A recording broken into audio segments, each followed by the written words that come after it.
다음날 유월절을 지키러 온 많은 무리들은 예수님께서 예루살렘으로 오신다는 소식을 들었습니다. 그들은 손에 종려나무 가지를 들고 예수님을 맞으러 나갔습니다. 그리고 외쳤습니다. 호산나, 주님의 이름으로 오시는 자에게 복이 있을 것이다. 이스라엘의 왕에게 복이 있을 것이다. 예수님께서는 어린 나귀를 발견하시고는 성경에 기록된 대로 그 위에 타셨습니다. 시온에 따라 두려워하지 마라. 보아라, 너의 왕이 오신다. 그분은 어린 나귀를 타셨다. 예수님의 제자들은 처음에 이 말씀을 깨닫지 못했습니다. 그러나 예수님께서 영광을 받으신 뒤에야 비로소 이 말씀이 예수님에 관해 기록된 것이라는 사실과 사람들이 예수님께 이렇게 하였다는 것을 알게 되었습니다. 우리 신앙을 고백하고 함께 말씀을 나누겠습니다. 제가 먼저 고백하겠습니다. 하나님은 나를 사랑하십니다. 나는 그 사랑 안에 있습니다. 하나님은 오늘 나에게 말씀하실 것입니다. 그 말씀에 능력이 있습니다. 그 말씀에 생명이 있습니다. 나의 마음을 하나님께 열겠습니다. 나의 생각을 예수님께 집중하겠습니다. 들은 만큼 변합니다. 들은 만큼 행복해집니다. 11월을 맞이해서 지난 3주 동안 우리는 교회 창립을 감사하면서 국내외 선교 사역을 나누고 또 교회에 나아갈 방향에 대해서 함께 나누었습니다. 이제 오늘부터는 원래 우리가 나누고 있었던 요한복음 말씀으로 다시 돌아가겠습니다. 특별히 오늘부터 계속 되어지는 요한복음 말씀은 예수께서 십자가를 지시기 위하여서 예루살렘에 들어가는 그때로부터 그리고 십자가를 지시기까지의 과정, 그리고 십자가 이후에 부활과 승천에 이르기까지 여정을 기록한 말씀입니다. 사도 요한은 요한복음에서 이 내용을 요한복음 전체의 반 이상을 할애하여서 자세히 설명하고 있는데 이제 우리가 그 말씀을 함께 묵상해 가고자 합니다.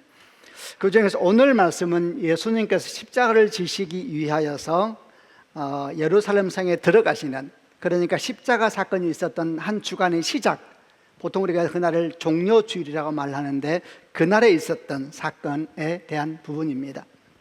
이날 주님은 어린 아기를 타시고 예루살렘 성으로 입성하셨는데 그때 유월절을 맞이하여서 엄청난 사람들이 예루살렘에 와 있었습니다. 그들이 예수께서 들어오신다는 소문을 듣고 몰려들어서 손에 종려나무 가지를 들고 호산나 호산나 주의 이름으로 오시는 이여 외치면서 예수님을 맞이했었습니다.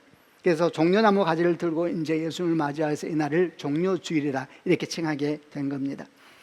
이날에 있었던 사건을 좀 잘 보기 위해서는 좀 그 앞에 있었던 몇 가지 사건을 기억하면서 좀 더 자세하게 상황을 보려고 합니다.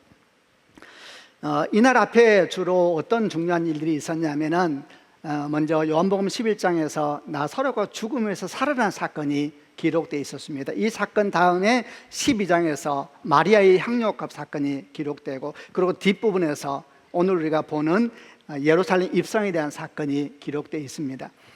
나사로가 죽음에서 살아난 뒤에 며칠 정도 흘렀는가에 대해서는 잘 알 수 없습니다만 그렇게 먼 시간은 아니었던 것은 분명합니다.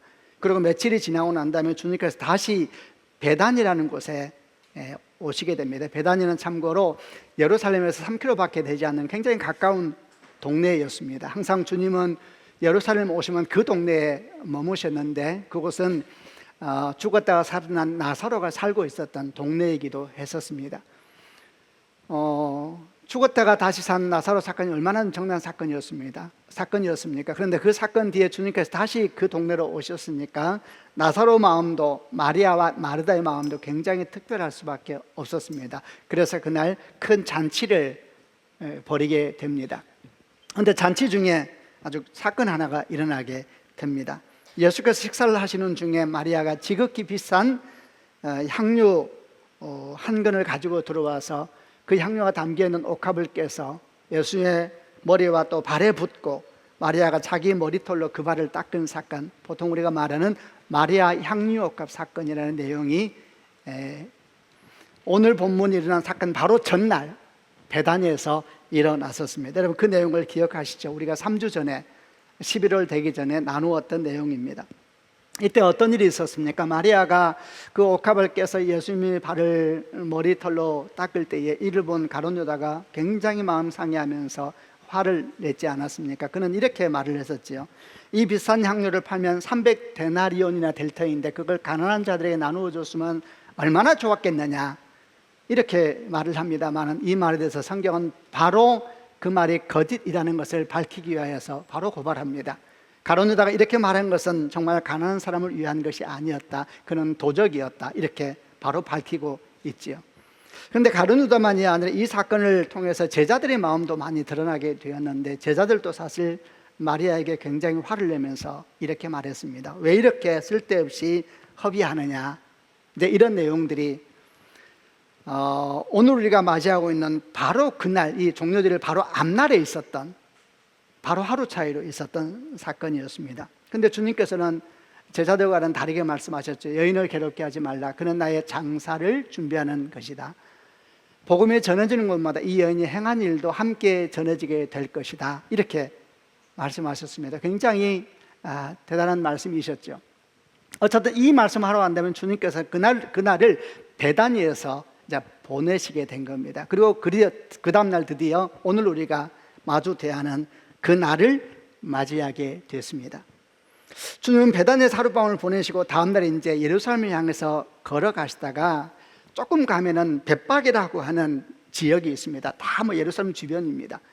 베다니에서 예루살렘은 3km밖에 안 되니까 오는 길에 감난산을 지나면 벳박이라는 지역이 있는데, 거기에 머물면서 갑자기 주님께서 제자들을 보내서 건너편 동네에 가서 아무도 타지 않은 어린 나귀 새끼가 있을 터인데 그 나귀를 끌고 와라, 이렇게 말씀하면서 이제 오늘 이야기가 구체적으로 펼쳐지기 시작을 합니다.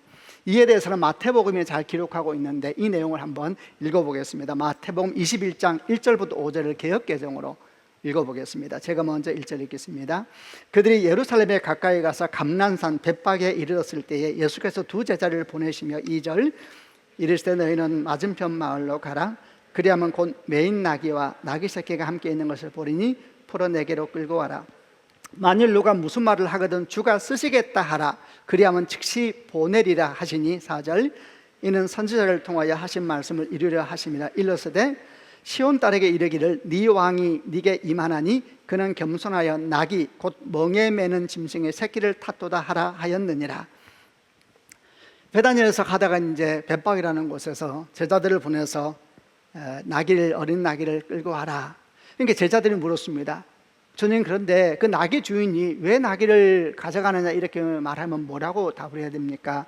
그러자 주님 말씀하시기를 주가 쓰시겠다 하라. 그러면 그가 즉시 그 나귀를 네에게 주리라, 이렇게 말씀을 하세요. 제자들이 정말 갔더니 건너편 마을로 갔더니 정말 그곳에 사람이 타지 않은 어린 나귀가 있어서 가져가려고 하니까 나귀 주인이 와서 말하는 것이죠. 왜 나귀를 가져가려고 합니까? 그러니까 주님께서 하신 말씀대로 했습니다. 주가 쓰시겠다 합니다. 그랬더니 놀랍게도 이 사람이 아무런 말 없이 그 나귀를 선뜻 내어주게 되었고, 이제 그 나귀를 끌고 와서 이 제자들이 자기의 겉옷을 벗어서 그 나귀 위에 안장처럼 올리게 됩니다. 그리고 주님께서 주님 타시라고, 그러니까 주님께서 그 어린 나귀를 타세요. 어린 나귀 또는 새끼 나귀라 되어 있으니까 결코 큰 것이 아닙니다. 한번 그림을 그려보세요. 이 나귀 새끼를 타면은 주님께서 어떤 모습이 있을까? 사실 굉장히 좀 약간은 저게 뭐지 하는 모습 같은 것이 되는 겁니다. 타긴 탔습니다만은 발이 긴 사람이면 땅에 약간 부딪힐 것 같은 그런 상황이 될지도 모르는 그런 그림을 상상하시면 됩니다.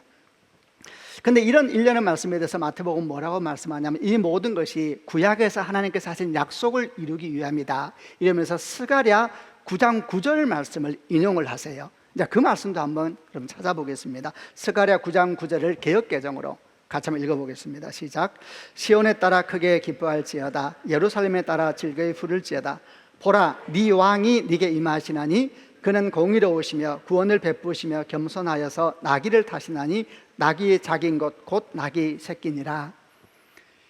이 말씀이 이루어지고, 그리고 정말 이름도 알지 못한 한 사람의 헌신을 통하여서 주님께서 드디어 어린 나귀를 타고 예루살렘 성으로 이제 입성을 하는, 참 어찌 보면 약간 코미디 같은 장면이죠. 이런 장면이 펼쳐졌는데 예루살렘 성에 들어가자 야단이 났습니다. 야단이. 어떤 야단이 났냐 하면 성경을 기록하기를 수많은 사람들이 예수께서 오신다는 소리를 듣고 몰려들었다 그랬습니다. 여기저기서 그 소리를 듣고 막 뛰어온 겁니다. 근데 그냥 뛰어온 것이 아니고 손에 다 종려나무 가지를 들고 뛰어와서 외치기 시작합니다. 호산나 호산나, 다윗의 이름으로 오시는 이여, 호산나 호산나, 이스라엘의 왕이시여, 막 외치는 이런 장면이 펼쳐지게 된 겁니다. 이 상황을 여러분 한번 여러분 생각해 보세요. 이게 엄청난 장면이라는 것을 알아야 됩니다. 12절에서 이때 모인 무리가 얼마나 됐냐 설명할 때 아주 단순한 표현을 쓰세요. 많은 무리라고 이렇게 번역되어 있는데, 이 상황에 대해서 유대 역사가 요세푸스가 말한 것을 좀 참고하면 좋은데, 요세푸스가 무슨 얘기를 했냐면은 예수님 당시에 예루살렘 유월절에 참가한 사람들 숫자가 어느 정도 됐다고 말을 하냐면 200만 명이 넘었다라고 이야기를 합니다. 그의 기록은 굉장히 신빙성이 있습니다. 200만 명이 넘는 사람들이 지금 예루살렘과 그 주변에, 예루살렘에 다 수용할 수가 없으니까 그 주변이 꽉 차 있는 상태를 생각하시면 됩니다. 지금 전 세계에서 유월절을 지키기 위해 그야말로 엄청난 수의 유대인들이 예루살렘과 그 근방으로 모여들고 있었던 것입니다. 말하자면 이 유월절은 초대형 예배가 드려지는 절기였다 생각하면 됩니다. 유월절은 그런데 일주일에 걸쳐 진행이 됐거든요. 그러니까 그때가 되면 예루살렘과 주변 마을, 주변 동네는 그야말로 전 세계에서 온 헤아릴 수 없는 사람들로 인산인해를 이루는 그런 상황을 여러분 상상하시면 되는 겁니다. 그 많은 사람들이 손에 종려나무 가지를 들면서 호산나 호산나 외칠 때에 이런 그 함성이 어떠했겠습니까? 한마디로 엄청났을 겁니다.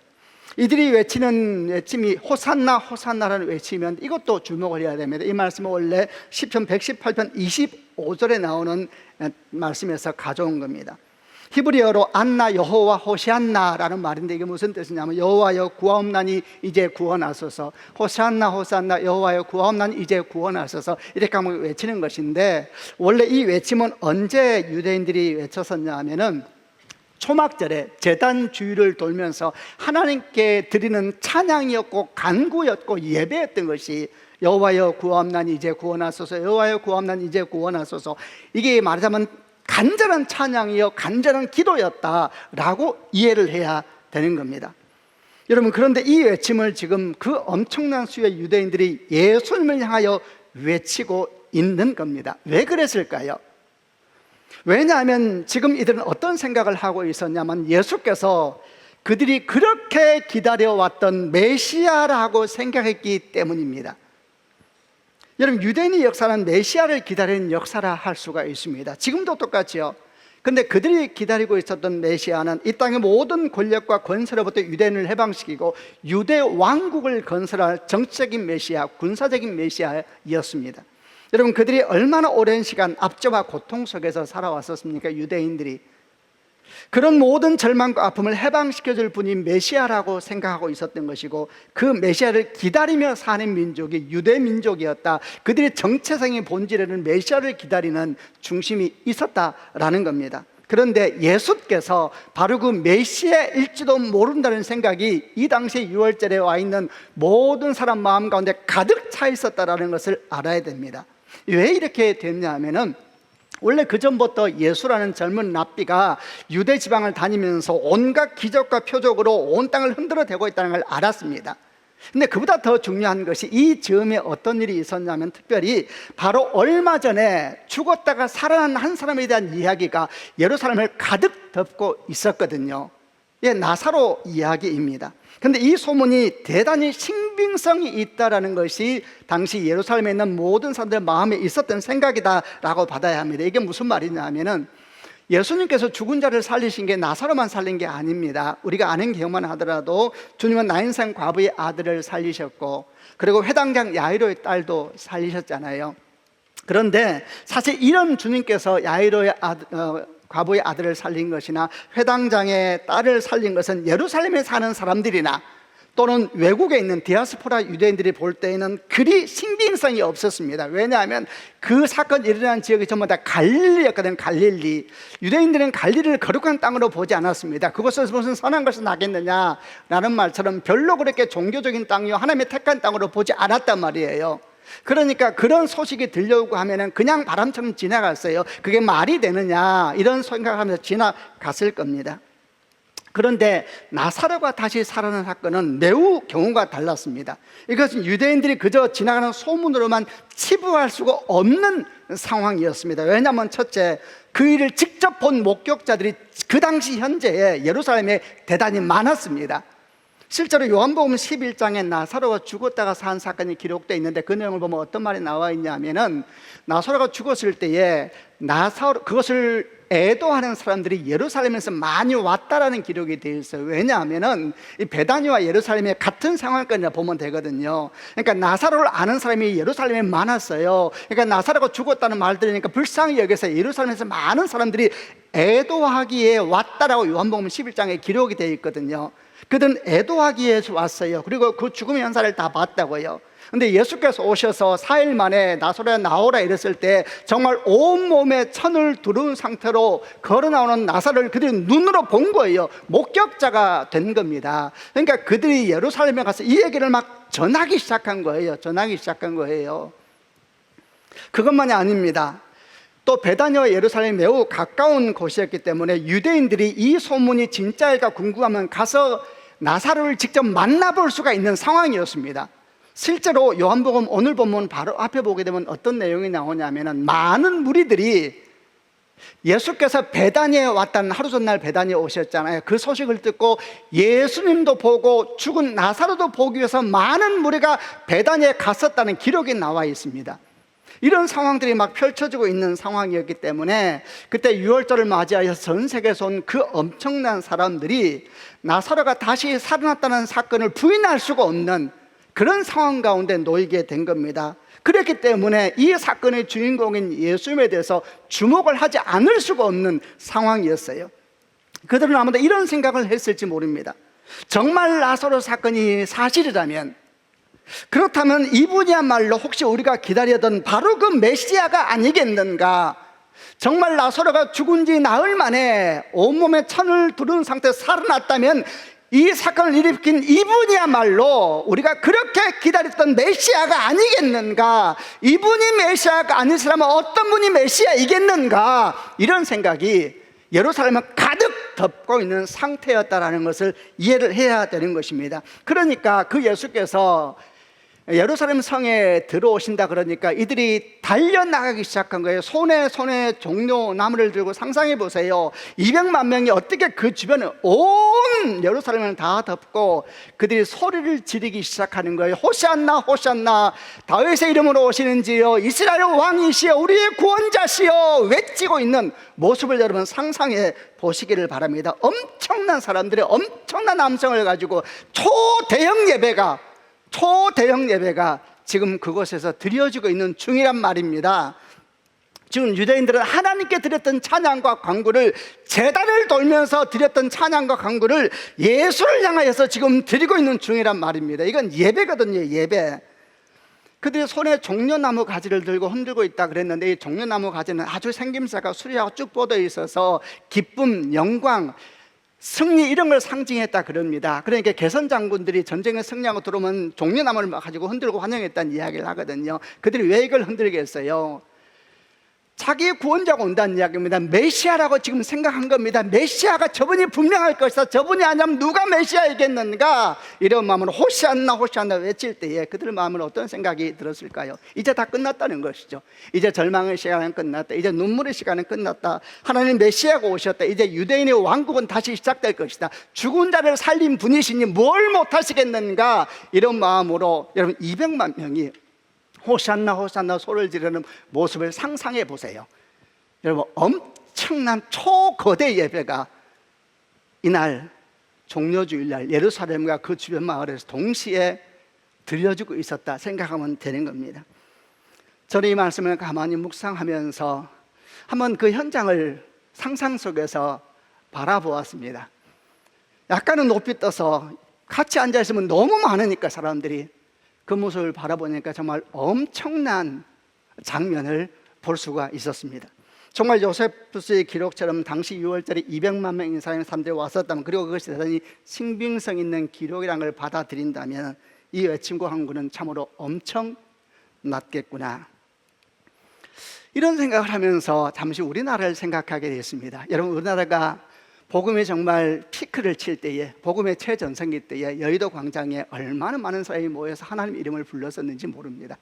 지금 우리는 사진으로 그것을 보고 있죠. 1973년도에 빌그레암 전도 집회가 여의도 광장에서 열렸을 때에 1974년도 엑스폴로 74라고 하는 거대한 집회가 여의도 광장에서 열렸을 때에 4일, 5일, 6일씩 막 이렇게 열리거든요. 하루에 100만 명 이상의 사람들이 그곳에 모여서 여호와 이름을 불렀습니다. 하나님을 외치면서 예배 드렸던 때가 우리나라에 있었다고요. 지금 우리는 그때의 기억을 아슬한 과거의 추억으로 삼으면서 사진을 보면서 이런 놀라운 때가 있었구나, 이런 엄청난 때가 있었구나라고 말하고 있습니다만은 상상을 더 펼쳐서 200만 명이 모였다는 것은 도대체 상상이나 할 수 있는 일이겠습니까? 호산나 호산나, 다시 봅니다. 엄청난 예배입니다. 하나님을 향한 예배요 기도이며 메시아를 향한 예배요 찬양이요 기도가 그날 어린 나귀를 타고 들어오시는 예수님을 향하여서 온 유대인들이 드리고 있었단 말입니다. 그런데 여러분, 너무나 놀랍게도 이 엄청난 예배와 간구는 일주일을 넘기지 못하였습니다. 그렇게 온 힘을 다해서 호산나 호산나 외쳤던 바로 그들이 5일 뒤에 금요일 날 빌라도의 법정 앞에서는 완전히 반대의 소리를 외치기 시작합니다. 요한복음 19장을 보면 그 장면이 기록되어 있습니다. 대제사장이 보낸 사람들에 의하여서 예수께서 붙잡혀 있어서 마침내 금요일 새벽에 빌라도에게 넘겨져서 재판을 받게 되었습니다. 근데 빌라도가 예수님을 신문하는데 도저히 죄를 찾을 수가 없어서 놓아주고자 했습니다. 그러자 대제사장들과 성전 경비병들이, 성전 경비병들은 누구인가? 예수를 붙잡아갔던 그 무리들이죠. 그들이 외치기 시작했습니다. 십자가에 못 박으시오, 십자가에 못 박으시오. 다시 빌라도가 예수님에게 죄를 찾을 수 없으니까 다시 말합니다. 나는 그래서 죄를 찾을 수가 없도다. 그러자 이제 유대인들이 외치기 시작했다라고 성경이 기록합니다. 앞에는 대제사장들과 성전 경비병들이 외쳤는데 뒤에는 유대인이라는 표현으로 바뀝니다. 유대인들이 외치기 시작합니다. 우리 법대로 하면 그는 당연히 죽어야 합니다. 그는 자기를 하나님의 아들이라고 주장하고 있습니다. 만약 총독께서 그를 살려주신다면 총독은 가이사의 출신이 아닙니다. 자기를 왕이라고 부르는 사람은 가이사를 반역하는 것이기 때문입니다. 이 말은 무슨 말입니까? 만약 총독께서 예수를 살려주신다면 그거 반역입니다. 반역. 반드시 저 청년을 죽여야 합니다. 십자가에 못 박으세요. 반드시 죽여야 해요. 이렇게 외치고 있는 겁니다. 만약 그렇지 않다면 당신을 가이사를 고발하여서 놔두지 않겠다라고 말하고 있는 것입니다. 이 유대인들이 여러분 누구일까요? 며칠 전 손에 종로 나무 가지를 들고 호시안나 호시안나 외쳤던 그들이 아닌가요? 물론 빌라도의 총독의 재판장에 그 많은 무리들이 들어올 수는 없었을 겁니다. 그러나 이때 당시에 예루살렘에 모여있는 모든 유대인들의 관심은 총독의 법정에 가 있었습니다. 그래서 만약에 그들이 외침처럼 정말 종료주일의 외침처럼 예수가 메시아다라는 생각을 그 온 무리들이 가지고 있었다면 이 재판은 진행될 수가 없었던 것입니다. 예수를 십자가에 못 박으라 외치는 그 저주 외침 중심에는 종교인들이 있었지만 대제사장들과 그에 속한 무리들이 있었다 할지라도 분명 바로 며칠 전 호시안나 호시안나 외쳤던 무리들 또한 그들의 큰 동력자가 되어서 함께 응원하는 사람에 대해서 예수를 십자가에 못 박으라고 외치고 있었던 겁니다. 그렇죠 여러분? 단 며칠 만에 그 엄청난 찬양과 기도가, 그 엄청난 초대형 집회가 이제는 저주와 분노의 외침이 되어서 날카로운 칼이 되어서 예수를 죽이겠다고 달려들고 있는 상황이 펼쳐지고 있었던 겁니다. 우리는 이런 상황을 보면서 도대체 무엇을 보아야 하는 겁니까? 왜 이렇게 사람이 변할 수 있을까요? 왜 이렇게 됐습니까? 배신감 때문입니다. 배신감. 예수님한테 깊은 배신감을 느낀 겁니다. 왜냐하면 예수님이 자기가 원하는 대로 안 해주셨거든요. 자기가 그리는 그림이 있었거든요. 유대인들이 자기가 원하는 메시아가 있었거든요. 자기들이 꿈꾸는 하나님 상이 있었다고요. 그런데 예수께서 자기 뜻대로 안 하는 거예요. 자기가 원하는 대로 행동을 안 하는 거예요. 그러니까 그런 예수 필요 없다, 그런 하나님 필요 없다라고 못 박으라고 분노하면서 저주의 소리를 내뱉고 있었던 것입니다.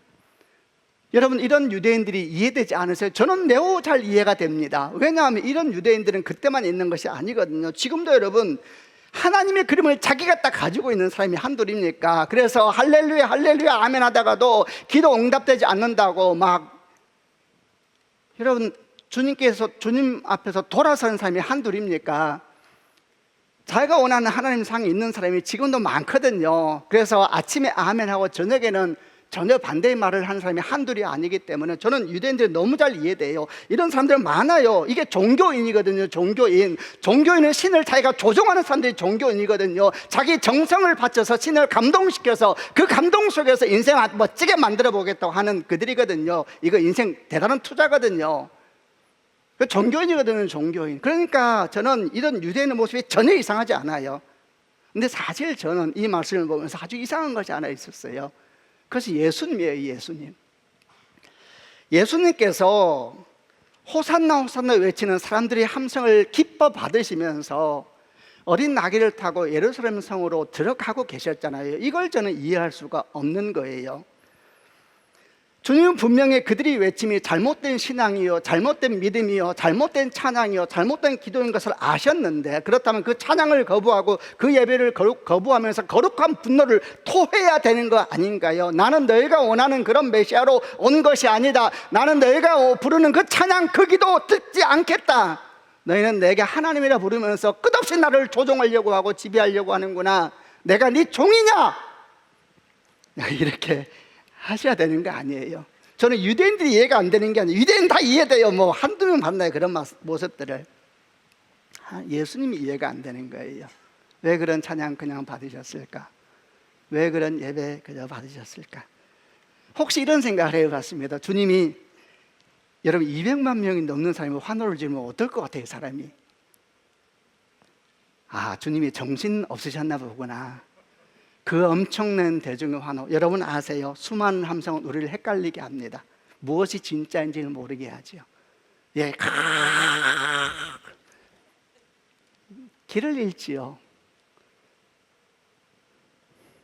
무엇이 진짜인지 헷갈리게 하고, 가짜인데 진짜처럼 보이고, 그 거짓말 예배인데 진짜 예배처럼 보이고, 막 가짜 믿음인데 진짜 믿음처럼 보이고, 왜 막 사람들이 환호를 하니까 주님도 헷갈리셨는가? 주님도 우리하고 똑같으신가? 결국 함성에 속고 사람 수에 속고 그 외치는 간절함의 크기에 속으신 것인가? 물론 전혀 아니지요. 오히려 주님은 그 함성 한가운데를 어떻게 행동하시냐? 어린 나귀를 타고 뚫고 지나가십니다. 왜곡된 메시아상, 왜곡된 예배, 왜곡된 기도, 왜곡된 신앙 한가운데를 뚫고 지나가시는 것입니다. 왜 그렇습니까?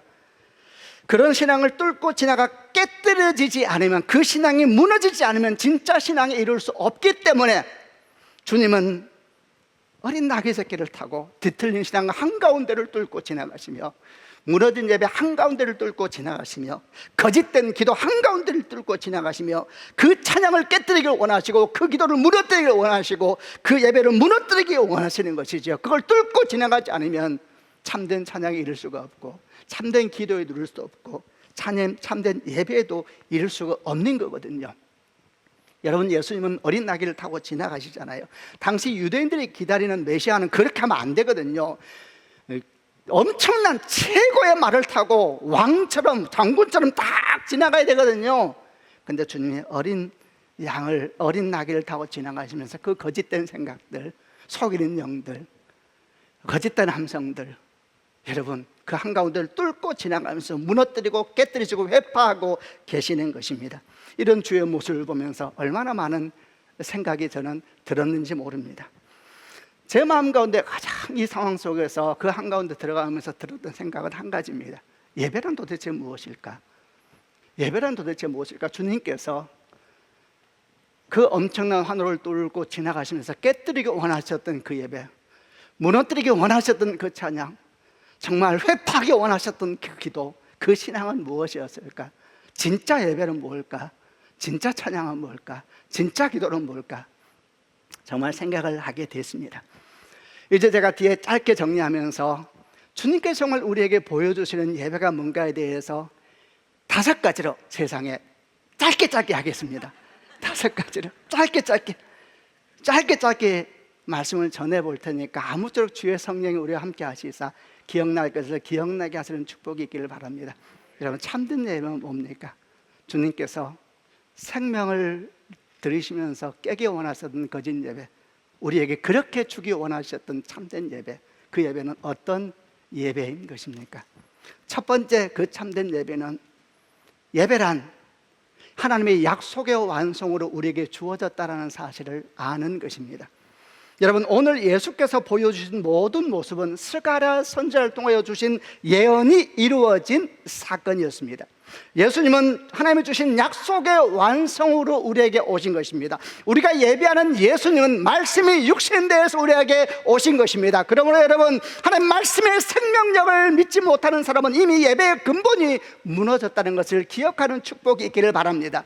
여러분, 예배는 말씀의 확실성, 예언의 확실성, 약속의 확실성을 붙잡을 때에 예배는 참된 예배가 되는 것입니다. 여러분, 말씀을 믿으십니까? 여러분, 이 말씀의 생명력을 믿으십니까? 문자가 아니요, 언어가 아니라 영을 믿으십니까? 하나님께서 우리가 말씀 가운데 겸손하게 나아갈 때 성령을 통하여 풀어주시면서 생명을 우리 가운데 부어주는 걸 믿으십니까? 여러분, 그걸 믿어야 하는 것입니다.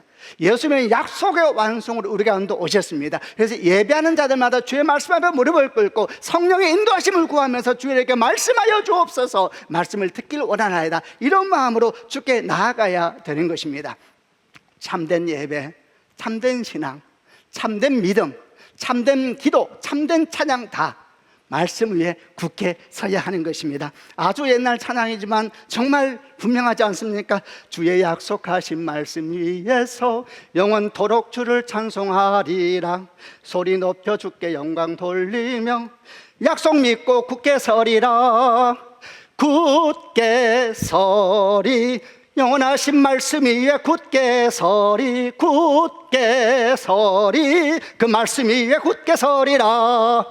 말씀이 생명이 돼서 딱 자리를 잡아야 됩니다. 자리를, 말씀에 굳게 서서 주의 말씀을 나는 믿습니다, 주의 생명을 나는 믿습니다, 주여 내게 말씀을 풀어주셔서, 문자가 아니라고요, 성령이 풀어주셔서 이 약속이 내 약속임을 알게 해주시고, 허무한 얘기가 아니라고요, 내게 주신 약속임을 내가 굳게 믿고 예배 문을 활짝 여는 축복이 있게 하여 주옵소서. 참된 예배는 두 번째 무엇입니까? 참된 예배는 하나님의 헌신과 사람의 헌신이 만나는 곳에서 이루어진다는 사실을 알아야 하는 것입니다. 예수께서는 이 예배를 위하여 예루살렘에 들어가기로 결정을 하셨습니다. 그런데 가다 마시고 제자들을 보내셔서 어린 나귀를 가져오라 그러죠. 그리고 우리가 압니다, 어린 나귀를 타고 들어가시지 않았습니까? 여러분, 이 어린 나귀는 어떻게 주어진 것입니까? 예수께서 제자들을 건너편 마을에 가면 매여있는 나귀가 있을 텐데 가져와라. 근데 주인이 나타나서 왜 가져갑니까? 묻거들랑 이렇게 답하라 그랬죠. 주가 쓰시겠다 하라. 그러면 기꺼이 그 나귀를 주리라 그랬죠. 과연 주의 말씀처럼 나귀를 가져가려고 하는 주인이 나타났습니다. 왜 가져갑니까? 주님께서 하신 말씀을 합니다. 주가 쓰시겠다 합니다. 그러자 그가 아무런 갈등 없이 그 어린 나귀를 내어주지 않습니까? 여러분, 이 장면이 얼마나 우리를 감동을 시킵니까? 저는 이 장면을 묵상할 때마다 이 나귀 주인 누구일까 정말 궁금합니다. 우리 꼭 천국 가서 만나서 물어봅시다. 나귀 주인 누구일까요? 여러분, 나귀는 귀한 재산입니다. 우리로 말하자면 송아지 같은 겁니다, 어린 나귀가. 여러분, 그런데 뭐 한다고요? 주님 뭐 하신대요? 자세하게 말 좀 해봐요. 그거 제대로 쓰는 건지 내가 알아드리죠. 주가 쓰시겠다 합니다. 그러자 그는 언제부터 예비되는지 모르겠어요. 그러합니까? 기꺼이 드리지요. 성경에 그 사람 이름이 안 나와요. 그래서 그렇게 더 설레요. 왜 이름을 안 적으셨을까? 저는 혼자 이렇게 묵상합니다. 하나님께서 혼자 알고 싶은 이름이셨을까? 여러분, 어떻게 생각해요? 그런 인생 되고 싶지 않으세요? 야, 저 사람이 뭐 했대, 저 사람 뭐 했대, 아니고 하나님만 아는 이름, 하나님만 아는 이름, 하나님만 혼자 기억하고 싶으셔서 기록하지 않는 이름, 그 이름, 그 당사자가 되고 싶지 않으세요? 저는 여러분, 그런 사람이 되고 싶습니다. 여러분, 분명한 사실은 그런 사람이 있다는 것입니다. 하나님의 사람들이 있습니다. 하나님이 쓰시겠다 하면 아무런 갈등 없이 항상 준비된 사람처럼 기꺼이 내어드리는 사람. 그들은 이름도 없고 빛도 없지만은 주님만이 아시는 이름, 너무 멋있지요. 여러분, 그런 사람이 헌신을 준 것이 예배는 이루어지는 것입니다. 우리가 지금 이렇게 예배하고 있잖아요. 분명히 어딘가에는 이름도 없이 빛도 없이 자기 자리를 지키고 있는, 자기 시간을 헌신하고 자기 재정을 헌신하고 자기 수고를 헌신하면서 구석 어느 곳에서는 서 있는 사람이 있을 겁니다. 하나님의 헌신과 사람의 헌신을 만날 때 그것이 예배는 드려지는 것이죠. 상상해 봅니다. 그 사람이 나귀 가지고 씨름하고 있었다면 어떻게 될까? 주님이 굉장히 당황해 하시겠죠. 딴 사람 찾아봐라. 하나님의 헌신과 우리 헌신이 다 만날 때 그것을 일어나는 불꽃, 그게 예배가 아닐까요? 세 번째 참된 예배는 어떤 예배입니까? 그것은 우리가 예배하는 그 주님께서 우리 왕이심을 알고 드려야 한다는 것입니다. 여러분, 성경은 말합니다. 시온 땅아 두려워하지 말라. 너의 왕이 나귀 새끼를 타고 오신다. 너의 왕이라 해서 왕. 예수는 우리 왕이십니다. 우리의 경배와 찬양을 받기에 합당한 분이시라고요. 그분은 왕이시라고요. 왕이요. 그분에게 합당한 예배를 드려야 되죠. 그분은 여러분 우리 종이 아니라고요. 저는 한 번씩 생각합니다. 우리가 예배를 정말 온 마음과 뜻과 정성을 다해 드리고 있는가? 때때로 우리가 예배를 너무 쉽게, 너무 편하게 드리려고 생각하지는 않는가? 오늘 세례식을 베풀었는데 2부 때 여호소 목사님 세례식을 하는데 2부 때는 방석이었어요. 그리고 의자 하나 있는데 방석으로 세례를 받는 모습을 보니까 참 좋아요. 근데 가만히 있는데 정장을 입고 구두를 신고 형제들이 무릎 꿇고 있는데 주님을 주목해야 되는데 저거 발이 주목되었구나. 발이 얼마나 저릴까? 막 이런 생각이 드는 거예요. 제가 여호소 목사한테 그랬어요. 여호소 목사, 우리 의자 놓게 하자. 저린 발을 주목하지 말고 예수 주목하게 도와주자. 3부 때 의자로 바꿨어요. 좀 더 편하게 하려는 게 아니고요. 저는 세례식 할 때 그냥 다 운동하시면 어떡해 이런 생각 해봐서 쫙 엎드려서 그냥 좀 더 편하게 하려는 게 아니고요. 주님을 주목할 수 있다면, 주님을 주목할 수 있다면 의자면 어떻고 방석이면 어떠하고 좀 더 편하려는 게 아니고요.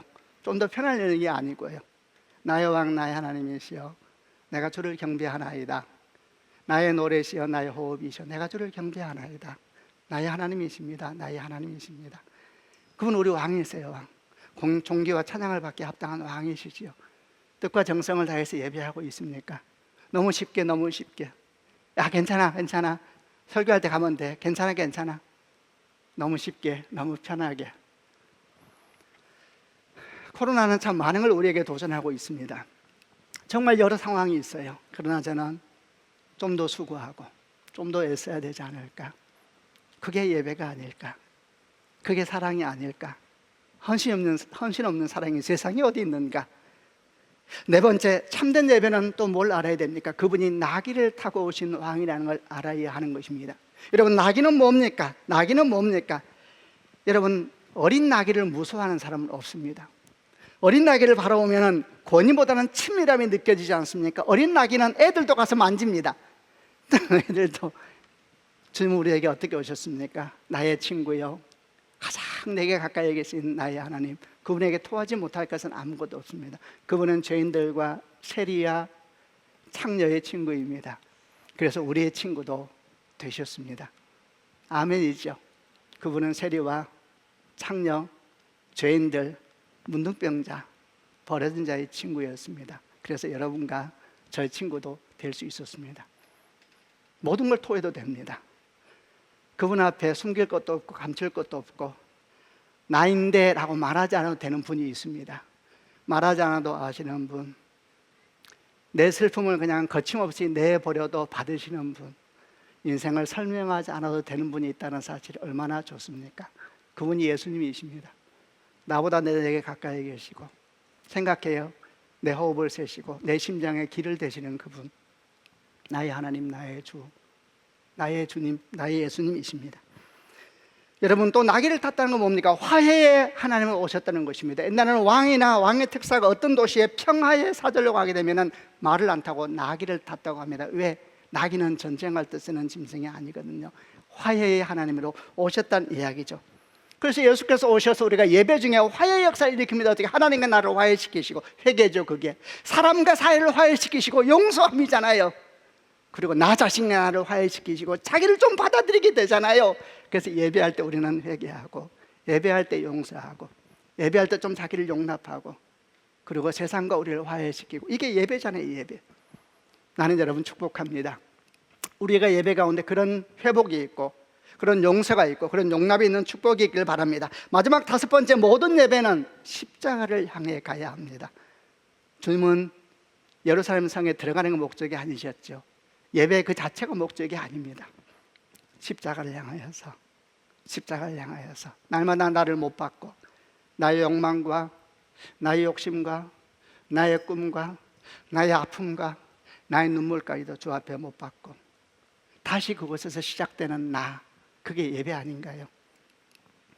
여러분, 주님의 이름으로 축복합니다. 이런 예배의 영이 우리 모두에게 가득하기를 주님의 이름으로 축원합니다. 저는 우리 모든 성도들이 정말 날마다 주 앞에 참된 예배자로 조금 더 가까이 나아가고 조금 더 가까이 나아가는 축복이 있길 바랍니다. 예배의 자리를 여러분 굳게 지키십시다. 저는 설교를 준비하면서 지난 한 주 동안 별 생각이 많이 들었습니다. 코로나가 좀 끝나가면 얼마나 좋을까 했더니 별도 이상한 소리가 들려오기 시작합니다. 새로운 변이 바이러스가 생기고 있다고 합니다. 연말 예배에 대한 쭉 광고를 들으면서 크리스마스 이브 때는 괜찮을까, 송구영신 예배 때는 괜찮을까, 특세 때는 괜찮을까, 이런 생각 저런 생각이 듭니다. 그러나 여러분, 다 주 앞에 드리고 다 주 앞에 드리고 우리에게 할 수 있는 만큼 우리는 걸어가는 겁니다. 못 나오면 못 나온 데서 예배 드리고, 나오면 즉시 나와서 예배 드리고, 함께 눈물을 흘리고 함께 걸어가면서 한 걸음 한 걸음, 정말 주님 말씀 그대로 한 걸음 한 걸음 주 예수와 함께 날마다 날마다 우리는 걷게, 한 걸음 한 걸음. 말씀을 마무리하겠습니다. 성도 여러분, 초거대 집회가 드려진 한가운데서 사랑하는 우리 주님께서 어린 나귀를 타며 그 모든 거짓 예배, 거짓 찬양, 거짓 믿음을 뚫고 지나가고 계십니다. 마침내 참된 예배에 이르기까지 그곳으로 우리를 인도하기 위하여서 그러신 것이 아니겠습니까? 여러분, 우리 모두가 서울드림교회가 정말 참된 예배와 참된 찬양과 참된 기도로 가득한 공동체가 되고 성도들 되기를 주님의 이름으로 축원합니다. 아멘. 기도하겠습니다. 가슴에 한테 한번 손을 얹으시길 바랍니다. 성도 여러분, 오늘 말씀을 들으면서 여러분 마음에 가장 들어왔던 말씀이 무엇입니까? 그 말씀을 주께서 내게 주신 말씀이다 받으시길 바랍니다. 그 말씀이 없다면 신경 쓰이는 말씀이 있을 겁니다. 불편한 말씀이 있을 것입니다. 듣기 싫은 말씀이 있을 겁니다. 그러면 내 말씀이다 받아들이시면 됩니다. 아, 내게 주신 말씀이구나, 이렇게 받으시면 됩니다. 그리고 주 앞에 기도하십시다. 이 말씀을 이루어 주소서. 하나님, 제가 정말 주 앞에 참된 예배자가 되고 싶습니다. 참된 기도의 사람이 되고 싶습니다. 온 영을 다하여 주를 찬미할 때에 그 찬양이 정말 허공에 흩어지는 헛소리들이 아니라 생명의 찬양이 되게 하여 주시고, 생명의 기도가 되게 하여 주시고, 생명의 예배가 되게 하여 주옵소서. 우리에게 주신 말씀이 내게 하나님의 사건의 거룩한 통로가 되는 생명의 말씀 되게 하여 주옵소서. 함께 하나님께 기도하겠습니다.